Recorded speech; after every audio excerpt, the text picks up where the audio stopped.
Hi, ಎಲ್ಲರಿಗೂ ನಮಸ್ಕಾರ. ಪ್ರೇಮ ಕಾವ್ಯ ನಾಳಿನ ಸಂಚಿಕೆ ಏನಾಗ್ತಿದೆ ಅಂತ ನೋಡ್ಕೊಂಡ್ ಬರೋಣ ಬನ್ನಿ. ಹಾಗೆ ನನ್ನ ಚಾನಲ್ನ ಸಬ್ಸ್ಕ್ರೈಬ್ ಮಾಡಿ ಅಂತ ಕೇಳ್ಕೊತೀನಿ. ಧನರಾಜ್ ಮತ್ತೆ ಸ್ನೇಹ ಇಬ್ರು ಕೂಡ ಮದುವೆ ಡೇಟ್ ಫಿಕ್ಸ್ ಮಾಡಕ್ಕೆ ಅಂತ ಮನೆಗೆ ಬಂದಿರ್ತಾರೆ. ಸೊ ಹಾಗಾಗಿ ಮನೆಯಲ್ಲಿ ಎಲ್ಲರೂ ಕೂಡ ಮಹೇಶ್ವರಿ ಎಲ್ಲರೂ ಒಂದತ್ರ ಕೂಡಿಸಿ ಡೇಟ್ ಫಿಕ್ಸ್ ಮಾಡಕ್ಕೆ ಅಂತ ಆತರವಾಗಿ ಕಾಯ್ತಿರ್ತಾರೆ. ಆಗ ರಾಮ್ ಕೂಡ ಬರ್ತಾನೆ. ಹೌದು, ಆದಷ್ಟು ಬೇಗ ಮದುವೆ ಫಿಕ್ಸ್ ಆದ್ರೆ ನನಗೂ ಕೂಡ ತುಂಬಾ ಖುಷಿ ಅಂತ ಹೇಳ್ತಾರೆ. ಧನರಾಜು ಕೇಳ್ತಾನೆ, ಇನ್ನೊಂದ್ಸಲ ಹೇಳಪ್ಪ, ಮದುವೆ ಬೇಕೋ ಏನು ಅಂತ. ಇಲ್ಲ ಅಂಕಲ್, ನಾನು ಪೂರ್ಣವಾಗಿ ಒಪ್ಪಿದ್ದೀನಿ ಅಂತ ಹೇಳ್ತಾರೆ. ಆದಷ್ಟು ಬೇಗ ಮದುವೆನ ಡೇಟ್ ಫಿಕ್ಸ್ ಮಾಡಿ, ದೇವಸ್ಥಾನದಲ್ಲಿ ಮದುವೆ ಮಾಡೋದಿದ್ರೆ ನಾಳೆನೇ ಮಾಡ್ಬೋದು ಅಂತ ಹೇಳ್ತಾರೆ. ಚೌಟ್ರಿ ಮಾಡಿದರೆ ತುಂಬ ದಿನ ಡೇಟ್ ಫಿಕ್ಸ್ ಮಾಡಿದಾಗ ನಾಳೆನೇ ಆಗಲಿ ಬಿಡಿ ಅಂತ ರಾಮ್ ಕೂಡ ಒಪ್ಪಿಗೆ ಸೂಚ್ತಾನೆ. ಹಾಗೆ ಎಲ್ಲರೂ ಕೂಡ ಖುಷಿಯಾಗಿ ಒಪ್ಕೊಂಡು ರೂಮಿಗೆ ಬಂದು 4 ಜನ ಮಾತಾಡ್ತಿರ್ತಾರೆ.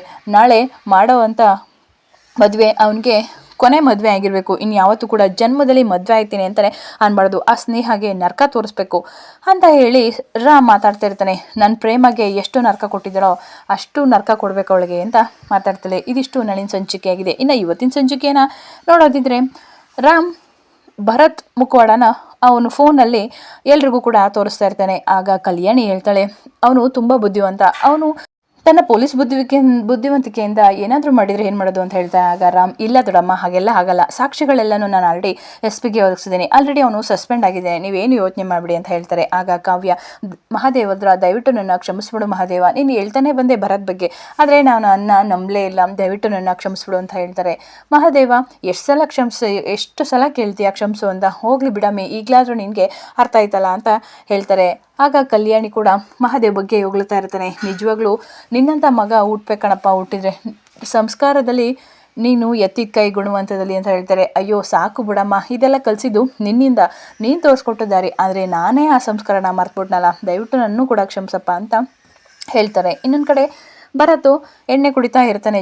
ನನ್ನ ಮಾನ ಮರ್ಯಾದೆ ಎಲ್ಲ ಹೋಯಿತು, ಇಷ್ಟು ದಿನ ನಾನು ಕಾಪಾಡ್ಕೊಂಡು ಬಂದಂತಹ ನನ್ನ ಕರಿಯರ್ ಎಲ್ಲ ಹಾಳಾಗೋಯ್ತು, ಎಲ್ಲ ಅವಳಿಂದಲೇ, ಆ ಕಾವ್ಯಯಿಂದನೇ ನನ್ನ ಮಾನ ಮರ್ಯಾದೆ ಎಲ್ಲ ತೆಗೆದು ಹೊರಟೋದ್ಲು, ಅವಳನ್ನಂತೂ ನಾನು ಸುಮ್ಮನೆ ಬಿಡಲ್ಲ ಯಾವುದೇ ಕಾರಣಕ್ಕೂ. ಮಹಾದೇವ, ಇಬ್ಬರು ಸೇರಿಕೊಂಡು ನನ್ನನ್ನು ಈ ಸ್ಥಿತಿಗೆ ತಂದು ನಿಲ್ಲಿಸಿದ್ದೀರ ಅಲ್ವಾ, ನಿಮ್ಮನ್ನಂತೂ ನಾನು ಸುಮ್ಮನೆ ಬಿಡಲ್ಲ ಅಂತ ಹೇಳ್ತಾರೆ. ಅದೇ ಟೈಮ್ಗೆ ಪೊಲೀಸ್ನವರು ರವಿ ಬರ್ತಾರೆ. ಏನ್ರಿ ಹಿಂಗೆ ಮನೆ ಒಳಗಡೆ ನುಗ್ತಾ ಇದ್ದೀರಲ್ಲ, ನಿಮ್ಮನ್ನು ಯಾರು ಬರೋಕೆ ಹೇಳಿದ್ದು ಅಂತ ಬರೋಕ್ಕೆ ಬೈತಾ ಇರ್ತಾರೆ. ಅಲ್ಲೋ ಸರ್, ನಾವು ಡ್ಯೂಟಿ ಮೇಲೆ ಬಂದಿದ್ದೀವಿ ಅಂತ ಹೇಳ್ತಾರೆ. ಏನು ಡ್ಯೂಟಿ ಮೇಲೆ ಬಂದಿದ್ದೀರಾ? ಸರಿ, ಹಂಗಾದ್ರೆ ಏನಕ್ಕೆ ಬಂದಿದ್ದೀರಾ? ಸರ್, ನಿಮ್ಮನ್ನು ಅರೆಸ್ಟ್ ಮಾಡೋಕ್ಕೆ ಅಂತ ಬಂದಿದ್ವಿ. ಏನು ತಮಾಷೆ ಮಾಡ್ತಿದ್ಯಾ? ನಂದು ಪವರ್ ಏನು ಅಂತ ನಿನಗೆ ಗೊತ್ತು ತಾನೆ ಅಂತ ಹೇಳ್ತಾರೆ. ಸರ್, ನಿಜವಾಗ್ಲೂ ನಾವು ನಿಮ್ಮನ್ನು ಅರೆಸ್ಟ್ ಮಾಡೋಕ್ಕೆ ಬಂದಿದ್ವಿ, ನಿಮ್ಮ ಮೇಲೆ ಅರೆಸ್ಟ್ ವಾರೆಂಟ್ ಆಗಿದೆ, ಹಾಗೆ ನಿಮ್ಮ ಮೇಲೆ ಅತ್ಯಾಚಾರದ ಕೇಸು, ಹೀಗೆ ಬೇರೆ ಬೇರೆ 3-4 ಕೇಸಸ್ಗಳಿದ್ದಾವೆ ಅಂತ ಹೇಳ್ತಾರೆ. ರವಿ, ನೀವು ನನ್ನ ಕೈ ಕೆಳಗಡೆ ಕೆಲಸ ಮಾಡೋರು, ಸ್ವಲ್ಪ ಬಾಯಿ ಬಿಗಿ ಹಿಡಿದು ಮಾತಾಡಿ. ಸರ್, ಅವಾಗಿತ್ತು ನಾನು ನಿಮ್ಮ ಕೈ ಕೆಳಗಡೆ ಕೆಲಸ ಮಾಡ್ತಿದ್ದೆ, ಆದರೆ ಇವಾಗಲ್ಲ, ಇವಾಗ ನಾನು ಡ್ಯೂಟಿ ಮಾಡೋಕ್ಕೆ ಬಿಡಿ ಆಯಿತಾ. ಸೊ ಪ್ಲೀಸ್, ನಿಮ್ಮನ್ನು ಅರೆಸ್ಟ್ ಮಾಡೋಕ್ಕೆ ಅಂತ ಬಂದು ಕೋಪ್ರೇಟ್ ಮಾಡಿ, ಈ ಥರ ಕಾಲರ್ ಇಟ್ಕೊಂಡು ನಮಗೆ ಅವಮರ್ಯಾದೆ ಮಾಡಬೇಡಿ ಅಂತ ಹೇಳ್ತಿರ್ತಾರೆ. ಏನು ರೀ ಇಷ್ಟೊಂದು ಮಾತಾಡ್ತಾ ಇದ್ದೀರಾ ನೀವು? ನಾನು ಅಷ್ಟು ಹೇಳ್ತಿದ್ರು ಕೂಡ ಅಂತ ಹೇಳ್ತಾರೆ. ಅದೇ ಟೈಮ್ಗೆ SP ಬರ್ತಾರೆ. ಏನ್ರಿ ಭರತ್, ಏನ್ರಿ ಇದು ನಿಮ್ಮ ಸಂಸ್ಕಾರ ಇದೇನಾ ನೀವು ನಡ್ಕೋತಿರೋದು? ನೀವು ಪೊಲೀಸ್ಗೆ ಅನ್ಫಿಟ್ಟು ಕಂಡ್ರಿ, ನೀವು ಈಗಾಗಲೇ ಸಸ್ಪೆಂಡ್ ಆಗಿದ್ದೀರಾ, ಮೊದಲು ನಿಮ್ಮ ಬ್ಯಾಡ್ಜು ಹಾಗೆ ಹ್ಯಾಟು ಎಲ್ಲನೂ ತಂದು ಇವ್ನ ಕೈ ಕೊಡ್ರಿ ಅಂತ ಹೇಳ್ತಾರೆ. ಆಗ ಭರತ್ ಹೋಗ್ಬಿಟ್ಟು ಅದನ್ನೆಲ್ಲ ತಂದು ಕೊಡ್ತಾರೆ. ನೀವು ಮಾಡಿರುವಂತಹ ಕೃತ್ಯ ನಿಜವಾಗ್ಲೂ ಹೇಸಿಗೆ ಆಗೋಂಥದ್ದು, ಅರೆಸ್ಟ್ ಮಾಡ್ಕೊಂಬನ್ರಿ ಇವನ್ನ ಫಸ್ಟು ಅಂತ ಹೇಳ್ಬಿಟ್ಟು SP ಆರ್ಡರ್ ಮಾಡಿ ಹೋಗ್ತಾರೆ. ಸರ್ ನೋಡಿ, ನಿಮ್ಮ ಮನೆ ಮತ್ತು ಗಾಡಿನ ನಾವು ಕೂಡ ಗೌರ್ನಮೆಂಟ್ ಅಂಡರಲ್ಲಿ ಇಟ್ಟಿರ್ತೀವಿ, ನೀವು ಬಿಡೋವರೆಗೂ ಅಂತ ಹೇಳ್ತಾರೆ. ಆಗ ಬಂದು ಭರತ್ ಜೀಪ್ ಒಳಗೆ ಬಂದು ಕೂತ್ಕೊಡ್ತಾನೆ. ಅದೇ ಟೈಮ್ಗೆ ಮಹಾದೇವ ಕೂಡ ಬಂದು ಹೊಡ್ತಾರೆ. ಆಹಾ ಲೇ ಭರತಾ ಅಂತ ಹೇಳ್ತಾರೆ. ಏನೋ ಇದು ನಿನ್ನ ಸ್ಥಿತಿ, ಬಟ್ಟೆನೂ ಎತ್ಕೊಳ್ದಂಗೆ ಮನೆ ಮಠ ಎಲ್ಲ ಬಿಟ್ಬಿಟ್ಟು ಹೊರಟೋಗ್ತಿದ್ಯೋ, ಏನೋ ಇದು ನಿನ್ನ ಗತಿ ಹಿಂಗೆ ಬಂತು ನೋಡೋದು, ಕಾಲಚಕ್ರ ಅಂತಾರಲ್ಲ ಹಂಗೆ, ಟೈಮು ನಿನ್ಗೊಂದು ಟೈಮು ನಂಗೊಂದು ಟೈಮು.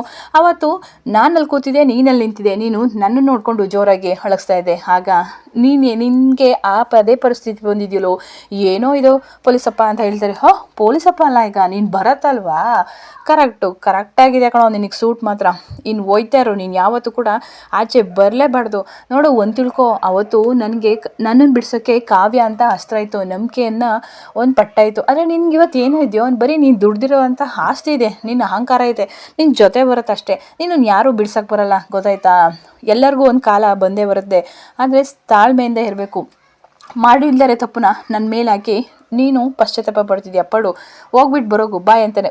ಬರಬೇಡ, ಹೋಯ್ತಾ ಇರೋ ನೀನು, ಯಾವತ್ತೂ ಕೂಡ ನನ್ನ ಲೈಫಲ್ಲಿ ನನ್ನ ಕಣ್ಣಿಗೆ ಕಾಣಿಸ್ಕೋಬೇಡ, ಹೋಯ್ತಾ ಇರ ಅಂತ ಹೇಳ್ತಾರೆ. ಇನ್ನೊಂದು ಕಡೆ ಸ್ನೇಹ ತಿಂಡಿ ತಿನ್ನೋಕ್ಕೆ ಅಂತ ಬರ್ತಾರೆ. ಧನರಾಜು ಬಾ ಮಗಳೇ ಕೂತ್ಕೊ ಅಂತ ಹೇಳ್ತಾರೆ. ನೋಡು ತಿಂಡಿ ತಿಂದಲೇ ಹೇಗಾಗೋಗಿದೆಯಾ, ಮುಖ ಎಲ್ಲ ಎಷ್ಟೊಂದು ಬಾಡೋಗಿದೆ ಅಂತ ಹೇಳ್ತಾರೆ. ಡ್ಯಾಡಿ ನಂಗೆ ತಿಂಡಿ ಬೇಡ, ನಾನಿದ್ದೀನಮ್ಮ, ಆ ಪ್ರೇಮ ಎಂಬ ಚಾಪ್ಟ್ರು ನಿನ್ನ ಲೈಫಲ್ಲಿ ಬರಬಾರ್ದು, ಆ ರೀತಿ ನಾನು ನೋಡ್ಕೋತೀನಿ ಆಯಿತಾ, ಸ್ವಲ್ಪ ತಿಂಡಿ ತಿನ್ನು. ಡ್ಯಾಡಿ ನಂಗೆ ತುಂಬ ನಿದ್ದೆ ಬರ್ತಿದೆ ಡ್ಯಾಡಿ, ತಿಂಡಿ ಕೂಡ ಹಾಕ್ತಿಲ್ಲ, ಸ್ವಲ್ಪ ತಿಂಡಿ ತಿಂದು ಮಲಗಮ್ಮ, ಆಮೇಲೆ ನಾವು ರಾಮ್ ಮನೆಗೆ ಹೋಗೋಣ ಅಂತ ಹೇಳ್ತಾರೆ. ನಂಗೆ ಯಾಕೋ ತುಂಬ ತಲೆನೋವುತ್ತಿದೆ ಡ್ಯಾಡಿ ಅಂತ ಹೇಳ್ತಾರೆ. ರಾವಾಣಿ ನೀನೊಳಗೆ ತಿಂಡಿ ಬಡಿಸಮ್ಮ, ನಾನಿದ್ದೀನಿ ಅಂತ ಹೇಳ್ಬಿಟ್ಟು ತಿಂಡಿನ ಬಡಿಸ್ತಾರೆ. ಅದೇ ಟೈಮ್ಗೆ ಸ್ನೇಹಾಗೆ ಒಂದು ಕಾಲ್ ಬರುತ್ತೆ. ಆ ಕಾಲು ಬೇರೆ ಯಾವುದೂ ಅಲ್ಲ, ಇನ್ನೇನು ಪಾಪ ತಿಂಡಿ ತಿನ್ನಬೇಕು ಅಷ್ಟೊತ್ತಿಗೆ ಒಂದು ಕಾಲ್ ಬರುತ್ತೆ. ರಿಸೀವ್ ಮಾಡಿ ಮಾತಾಡ್ತಾಳೆ. ಆಗ ಪ್ರೇಮ ಆ ಕಡೆಯಿಂದ ಕಾಲ್ ಮಾಡ್ತಾಳೆ ಒಂದು ಅನ್ನೋನ್ ನಂಬರಲ್ಲಿ. ಏನು ಸ್ನೇಹ, ನನ್ನ ಬಿಟ್ಟು ತಿಂಡಿ ತಿಂತಾ ಇದೆಯಾ ನೀನು? ನನ್ನ ರಾತ್ರಿ ಊಟ ಕೊಡು ಅಂತ ಹೇಳಿದೆ, ಊಟನೂ ಕೂಡ ಕೊಡಲಿಲ್ಲ, ಈಗ ನೀನು ಒಬ್ಬಳೇ ತಿಂಡಿ ತಿಂತಿದ್ಯಾ? ನೀನು ನನಗೆ ಊಟ ಕೊಡಲಿಲ್ಲ ಅಂದರೆ ನೀನು ತಿಂಡಿಲೂ ಕೂಡ ವಿಷ ಹಾಕ್ತೀನಿ, ನೀನು ಕುಡಿಯೋ ನೀರಲ್ಲೂ ಕೂಡ ವಿಷ ಹಾಕ್ತೀನಿ, ನೀನು ಉಸಿರಾಡೋ ಗಾಡಿಲೂ ಕೂಡ ವಿಷ ಹಾಕ್ಬಿಡ್ತೀನಿ ಕಣೆ, ನಿನ್ನಂತೂ ನಾನು ಸುಮ್ಮನೆ ಬಿಡಲ್ಲ, ನನ್ನ ಜೊತೆ ಬಾ ಬಂದ್ಬಿಡು ಹೋಗೋಣ, ಇಲ್ಲಾಂದರೆ ನನಗೆ ತಿಂಡಿ ಕೊಡು, ತಿಂಡಿ ಕೊಡ್ತೀಯೋ ಇಲ್ವೋ ಅಂತ ಹೇಳಿ ಜೋರಾಗಿ ಅವಳನ್ನ ಭಯ ಹುಟ್ಟಿಸ್ತಾ ಇರ್ತಾಳೆ. ಆದರೆ ಸ್ನೇಹ ಮಾತ್ರ ಏನು ಮಾತಾಡಲ್ಲ, ಹಾಗೆ ಸುಮ್ಮನೆ ಕೇಳಿಸ್ಕೊತಾ ಇರ್ತಾಳೆ. ಸ್ನೇಹ ಏನು ಯಾಕೆ ಮಾತಾಡ್ತಾ ಇಲ್ಲ, ಮಾತಾಡು ಅಂತ ಹೇಳಿ ಜೋರಾಗಿ ಅವಳಿಗೆ ಭಯ ಹುಟ್ಟಿಸ್ತಾ ಇರ್ತಾಳೆ. ಆಗ ಫೋನ ಬಿಟ್ಬಿಟ್ಟು ಇಲ್ಲ ನಂಗೆ ತಿಂಡಿ ಬೇಡ ಅಂತ ಹೇಳ್ತಾಳೆ. ಆಗ ಸ್ನೇಹ ತುಂಬ ಭಯ ಪಟ್ಕೊಂಡು ಫೋನ್ನ ಎಸ್ತು, ನನಗೆ ತಿಂಡಿನೂ ಬೇಡ, ಊಟನೂ ಬೇಡ, ಏನು ಬೇಡ ಡ್ಯಾಡಿ, ಯಾಕಮ್ಮ ಏನಾಯಿತು, ಯಾರು ಫೋನು ಅಂತ ಕೇಳ್ತಾರೆ ಧನರಾಜ್. ಆಗೇನು ಮಾತಾಡಲ್ಲ. ಯಾರ್ದಮ್ಮ ಫೋನ್ ಬಂದಿದ್ದು, ಯಾಕಿಷ್ಟು ಭಯಪಟ್ಟಿದ್ಯಾ? ಇಲ್ಲ ಡ್ಯಾಡಿ ನಾನು ತಿಂಡಿನೂ ತಿನ್ನಲ್ಲ, ಏನೂ ತಿನ್ನಲ್ಲ, ಯಾವತ್ತೂ ನಾನು ತಿನ್ನಲ್ಲ, ಹೀಗೆ ಇರ್ತೀನಿ ಅಂತ ಹೇಳ್ಬಿಟ್ಟು ಭಯ ಪಟ್ಕೊಂಡು ರೂಮಿಗೆ ಹೊರಟೋಗ್ತಾಳೆ. ಸ್ನೇಹ ಬಾಗಿಲು ತೆಗಿಯಮ್ಮ, ಏನಾಯಿತು ಅಂತ ಹೇಳಿ ಧನರಾಜ್ ಕೂಡ ಅವಳಿಂದನೇ ಹೋಗ್ತಾಳೆ. ಆಗ ವಾಣಿ ಪ್ರೇಮಗೆ ಕಾಲ್ ಮಾಡ್ತಾಳೆ. ಇವಾಗ ಹೇಗಿದೆ ನಾವು ಕೊಟ್ಟಿರೋ ಟಾರ್ಚರ್? ಅಯ್ಯೋ ಅಕ್ಕ ಸೂಪರ್ ಆಗಿದೆ. ಅವಳು ಎದ್ರುಕೊಂಡು ರೂಮಿಗೆ ಹೊರಟೋದ್ಲು, ತಿಂಡಿನೂ ಕೂಡ ತಿಂದಿಲ್ಲ ಅಂತ ಹೇಳ್ತಾರೆ. ಹೀಗೆ ನಡೀತಾ ಇರಲಿ ಟ್ರೀಟ್ಮೆಂಟು. ಅವಳು ಮದುವೆ ಮಾಡ್ಕೋಬೇಕಾ? ಅದು ಹೇಗೆ ಮದುವೆ ಮಾಡ್ಕೋತಾಳೆ ನಾನು ನೋಡ್ತೀನಿ, ಅವಳು ಸ್ವಲ್ಪ ಗಮನ ಕೊಡ್ತಾ ಇರೋ ವಾಣಿ, ನಾವು ಕೊಟ್ಟಿರೋ ಇಟ್ಕೆ ಅವಳು ಎದ್ರುಕೊಂಡು ಸಾಯಬೇಕು ಅಂತ ಹೇಳ್ತಾರೆ. ಇನ್ನೊಂದು ಕಡೆ ಕಲ್ಯಾಣಿಗೆ ಹಾಗೆ ತುಂಬ ಸ್ವಲ್ಪ ಸ್ಟ್ರೆಸ್ಸಾಗಿ ಸುಸ್ತಾಗಿರುತ್ತೆ. ಆಗ ಶ್ರೀಧರ್ ಬೈತಾ ಇರ್ತಾರೆ, ಅದಕ್ಕೆ ನಾನು ಹೇಳಲಿಲ್ವಾ ನಾವು ಹಾಸ್ಪಿಟಲ್ಗೆ ಹೋಗೋಣ ಅಂತ, ನೀವಾದರೂ ಮಾತೇ ಕೇಳಲ್ವಲ್ಲ ಕಾವ್ಯ, ನೋಡು ನಡಿ ಹೋಗೋಣ ಹಾಸ್ಪಿಟಲ್ಗೆ ಅಂತ ಹೇಳ್ತಾರೆ. ಆಗ ಕಲ್ಯಾಣಿ ನಾನು ಚೆನ್ನಾಗಿದ್ದೀನಿ ಸುಮ್ಮನೆ ಶ್ರೀಧರ್ ಅಂತ ಹೇಳ್ತಾರೆ. ಅದೇ ಟೈಮ್ಗೆ ಪುರೋಹಿತರು ಕೂಡ ಬರ್ತಾರೆ. ಆಗ ಬನ್ನಿ ಕೂತ್ಕೊಳ್ಳಿ ಅಂತ ಕೇಳಿದಾಗ, ಏನಿದು ಹಿಂಗೆ ಬಂದ್ಬಿಟ್ರಲ್ಲ, ನಿಮ್ಮ ಮಗನ ಮದುವೆ ಫಿಕ್ಸಿಗೆ ಡೇಟ್ ಫಿಕ್ಸ್ ಮಾಡೋಕ್ಕೆ ಅಂತ ಬಂದೆ. ಹೌದಾ, ನಾನು ಯಾರನ್ನೂ ಕರೆದಿಲ್ವಲ್ಲ, ಯಾರ ಮದುವೆ ಏನು ಅಂತ ಕೇಳ್ತಿರ್ತಾರೆ. ಆಗ ಮಹೇಶ್ವರಿ, ಅಯ್ಯೋ ಅಕ್ಕ ನಾನೇ ಬರೋಳಿತ್ತು, ರಾಮ್ಗೂ ಸ್ನೇಹಗೂ ಮದುವೆ ಫಿಕ್ಸ್ ಮಾಡಬೇಕಲ್ಲ, ಸೊ ಹಾಗಾಗಿ ಡೇಟ್ ಫಿಕ್ಸ್ ಮಾಡೋಕ್ಕೆ ಅಂತ ಬರೋಳಿದ್ದೆ ಅಂತ ಹೇಳ್ತಾರೆ. ಇದೆಲ್ಲ ತಪ್ಪು ಮಹೇಶ್ವರಿ, ಅದು ಕಾವ್ಯನ ಮುಂದೆ ಈ ಥರ ಮಾಡಿದರೆ ಅವಳು ಬೇಜಾರು ಮಾಡ್ಕೋತಾಳೆ.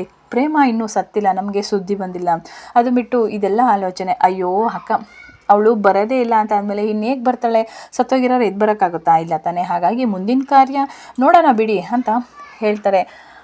ಆಗ ಪ್ರೇಮನೂ ಕೂಡ ಕಾವ್ಯನೂ ಕೂಡ ಅತ್ತೆ ರಾಮ್ನೇ ತುಂಬ ಇಷ್ಟಪಟ್ಟು ಮದುವೆ ಆಯ್ತೀನಿ ಅಂತ ಅಂದಮೇಲೆ ಆಗಲಿ ಬಿಡಿ, ಅವನ ಪಾಡಿಗೆ ಅವನ ಇಷ್ಟನೇ ನೆರವೇರಲಿ ಬಿಡಿ ಅಂತ ಕಾವ್ಯನೂ ಕೂಡ ಹೇಳ್ತಾರೆ. ಏನಿದು ಹಿಂಗೆ ಹೇಳ್ತಿದ್ದಾರೆ ಅಂತ ಎಲ್ಲ ಕೂಡ ಶಾಕು. ಅದೇ ಟೈಮ್ಗೆ ರಾಮ್ ಕೂಡ ಬರ್ತಾರೆ. ಅಮ್ಮ ಮಾಡಿದಲ್ಲಿ ಏನು ತಪ್ಪಿದೆ, ಅಮ್ಮ ಆಸೆ ಪಟ್ಟಂಗೆ ಆಗಲಿ ಬಿಡಿ ಅಂತ ಹೇಳ್ತಾರೆ. ಆಗ ಮಹೇಶ್ವರಿ ಫುಲ್ ಖುಷಿಯಾಗುತ್ತೆ, ನನ್ನ ಮಗ ನನ್ನ ಕಡೆನೇ ಇದ್ದೇನೆ ಅಂತ. ಅಯ್ಯೋ ಎಂಥ ಒಳ್ಳೆ ಮಾತು ಹೇಳಿದೆ ಮಗನೇ, ಹೋಗು ಬೇಗ ರೆಡಿ ಆಗ್ಬಿಟ್ಟು ಬರೋಗು. ಅಷ್ಟರೊಳಗೆ ಧನರಾಜ್ ಮತ್ತು ಸ್ನೇಹ ಇಬ್ಬರು ಕೂಡ ಬರ್ತಾರೆ. ತುಂಬ ಚೆನ್ನಾಗಿ ರೆಡಿ ಆಗ್ಬಿಟ್ಟು ಬರೋಗು ಅಂತ ಕಳಿಸ್ತಾರೆ. ಆಗ ತುಂಬ ಖುಷಿ ಆಗ್ತಿರುತ್ತೆ ಮಹೇಶ್ವರಿಗಂತೂ, ನನ್ನ ಮಗನ ಮದುವೆ ಮಾಡ್ತಿದ್ದೀನಿ ಅಂತ ಹೇಳ್ಬಿಟ್ಟು. ಆಗ ಕಲ್ಯಾಣಿಗೂ ಪಾಪ ತುಂಬಾ ಬೇಜಾರಾಗುತ್ತೆ, ಅವಳಿಗೆ ಇಷ್ಟ ಇರಲ್ಲ, ಆದರೂ ಕೂಡ ಮದುವೆ ಮಾಡಲೇಬೇಕು. ಇನ್ನೊಂದು ಕಡೆ ರಾಮ್ ರೂಮೊಳಗೆ ಹೋಗಿ ಬಟ್ಟೆನ ಸೆಲೆಕ್ಟ್ ಮಾಡ್ತಾ ಇರ್ತಾಳೆ. ಪ್ರೇಮನು, ಅಯ್ಯೋ ಇದೇ ಫಸ್ಟ್ ಅನಿಸುತ್ತೆ, ಹೆಂಡ್ತಿ ಬದುಕಿರುವಾಗಲೇ ಎರಡನೇ ಮದುವೆಗೆ ಬಟ್ಟೆನ ಸೆಲೆಕ್ಟ್ ಮಾಡಿರೋಂಥರ ಪಾಪಿ, ಯಾಕೆ ಹಿಂಗಂತ್ಯ, ಇದೆಲ್ಲ ಆಡ್ತಿರೋ ನಾಟಕ ಅಂತ ನಿಂಗೆ ಗೊತ್ತಿಲ್ವಾ ಅಂತ ರಾಮ್ ಹೇಳ್ತಾನೆ. ನಾಟಕ ಆದರೂ ಕೂಡ ನನಗೆ ನಿನ್ನನ್ನು ಎರಡನೇ ಮದುವೆಗೆ ರೆಡಿ ಮಾಡಬೇಕು ಅಂದರೆ ತುಂಬ ಬೇಜಾರಾಗುತ್ತೆ ಕಣೋ, ಈ ಬಟ್ಟೆ ಹಾಕೋ ಆ ಬಟ್ಟೆ ಹಾಕೋ ಅಂತ ಇಬ್ಬರು ಕೂಡ ಮಾತಾಡ್ತಿರ್ತಾರೆ. ಏನು ಮದುವೆ ಗಂಡು ಥರನೇ ರೆಡಿ ಆಗಬೇಕು ಅಂತ ನಿನಗೆ ಆಸೆ ಅಲ್ವಾ? ಅಯ್ಯೋ ಹಾಗಲ್ಲ ಕಣೆ, ಡೌಟ್ ಬರಬಾರ್ದಲ್ವಾ ಅಂತ ಇಬ್ಬರು ಮಾತಾಡ್ತಿರ್ಬೇಕಾದ್ರೆ ಮಹೇಶ್ವರಿ ಬರ್ತಾರೆ. ಏನಪ್ಪ ಯಾರ ಜೊತೆ ಮಾತಾಡ್ತಿದ್ದೆ? ಸ್ನೇಹ ಜೊತೆ ಮಾತಾಡ್ತಿದ್ದ? ಹ್ಞೂ ಅಮ್ಮ ಫೋನ ಮಾತಾಡ್ತಿದ್ದೆ. ಆಯಿತು, ಆದಷ್ಟು ಬೇಗ ಅವ್ರು ಬಂದ್ಬಿಡ್ತಾರೆ, ನೀನು ಕೂಡ ರೆಡಿ ಆಗಿಬಿಟ್ಟು ಬೇಗ ಬಾ ಮಗನೇ ಅಂತ ಹೇಳ್ತಾರೆ. ಹೂನಮ್ಮ, ಬಟ್ಟೆ ಯಾವ್ದು ಹಾಕ್ಕೋಬೇಕು ಅಂತ ಇಬ್ಬರು ಕೂಡ ಹಾಗೆ ಮಾತಾಡ್ತಿದ್ವಿ, ಅದು ಬಿಟ್ಟರೆ ಬೇರೆ ಏನಿಲ್ಲ ಅಂತ ಹೇಳ್ತಾರೆ. ಆಗ ಹೌದೌದು ಕಣಪ್ಪ, ನೀನು ಮದುವೆ ಗಂಟನೇ ರೆಡಿ ಆಗು ಅಂತ ಹೇಳ್ತಾರೆ. ಇನ್ನೊಂದು ಕಡೆ ಧನರಾಜ್ ಮತ್ತು ಸ್ನೇಹ ಇಬ್ಬರು ಕೂಡ ಮನೆಗೆ ಬಂದೇ ಬಿಡ್ತಾರೆ. ಆಗ ಧನರಾಜ್, ನೋಡಮ್ಮ ಸ್ನೇಹ ಸ್ವಲ್ಪ ಡಲ್ಲಾಗಿರ್ಬೇಡ ಆಯಿತಾ, ಖುಷಿಯಾಗಿರು, ಈ ಥರ ಇದ್ದರೆ ಅವ್ರಿಗೆ ಡೌಟ್ ಬರುತ್ತೆ ಅಂತ ಹೇಳ್ತಾರೆ. ಸರಿ ಆಯಿತು ಡ್ಯಾಡಿ ಅಂತ ಹೇಳ್ತಾರೆ. ಪೂರ್ವಿ ಬರ್ತಾರೆ. ಆಗ ಸ್ನೇಹ ಅಂತ ಕೂಗ್ತಿರ್ಬೇಕಾದ್ರೆ ಅವಳು ಎಷ್ಟು ಕೂಗಿದ್ರು ಮಾತಾಡೋದೇ ಇಲ್ಲ. ಆಗ ಯಾಕೆ ಏನಾಯಿತು, ನಿದ್ದೆ ಬಡಿಲ್ವಾ, ಹಿಂಗೆ ನಿಂತಿದ್ದೀರಲ್ಲ ಕಲ್ಗುಣ್ತಾರ? ಹಾಗೇನಿಲ್ಲ ಪೂರ್ವಿ, ಸ್ವಲ್ಪ ಮದುವೆ ಟೆನ್ಷನ್ ಅಲ್ವಾ, ಓಡಾಟ, ಹಾಗಾಗಿ ಸ್ವಲ್ಪ ಅಷ್ಟೇ ಅಂತ ಹೇಳ್ತಾರೆ. ಸರಿ ಆಯಿತು, ತಿಂಡಿ ಆಯಿತಾ, ಚೆನ್ನಾಗಿದ್ದೀರಾ, ಹೇಗಿದ್ದೀರಾ, ಬನ್ನಿ ಅಂತ ಕೇಳ್ತಾರೆ. ಆಗ ಕಿಟ್ಟಿ ಹೋಗಿ ಅಕ್ಕ ಬಂದ್ರಕ್ಕ ಇಲ್ಲೇ ಅಂತ ಹೇಳ್ತಾರೆ. ಆದರೆ ಮಹೇಶ್ವರಿಗೆ ಸ್ವಲ್ಪ ಡೌಟ್ ಬರುತ್ತೆ. ಮತ್ತು ರಾಮ್ ಫೋನಲ್ಲಿ ಮಾತಾಡ್ತಾ ಇದ್ದೀನಿ ಅಂತ ಅನ್ನಲ್ಲ, ಯಾರ ಜೊತೆ ಮಾತಾಡ್ತಿದ್ದ ಅವನು ಅಂತ ಹಾಗೆ ಸ್ವಲ್ಪ ಡೌಟ್ ಬರುತ್ತೆ. ಏನೋ ಇಲ್ಲಿ ನಡೀತಿದೆ, ಏನೋ ಸರಿ ಇಲ್ಲ ಅನ್ನೋದು ಕೂಡ ಕಿಟ್ಟಿ ಹಾಗೆ ಮಹೇಶ್ವರಿಗೆ ಅನಿಸುತ್ತೆ. ಇದು ಇವತ್ತಿನ ಸ್ಟೋರಿ.